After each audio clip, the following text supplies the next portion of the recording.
Да, свадьбы же у вас большие, на 500 человек. Ну да, бывает. Но это очень много. Это уже олигарх может.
Ну, ставим вот носочки, ставим около стены. Очень страна была разделена на части. Вот этот царь опять объединил, опять собрал всю страну. Он сам смог изгнать иранцев из Восточной Центральной,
Takie kaskady znaczy i ten jakiś przerażony. Ja nie rozumiem. Ja jakoś na luzie, a Słuchaj, gdyby coś się miało stać, to ja bym w nocy nie mógł spać, bo było niespokojnie. A jak noc przesypiam, to wiem, że to jest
也不是幸福性价比，就是不大众了嘛。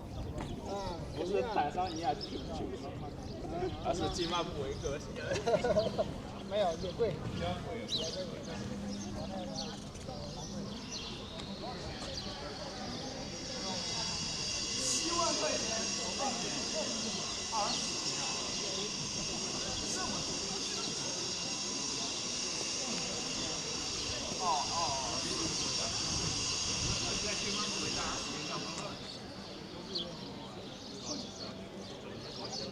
高级玩家才去的。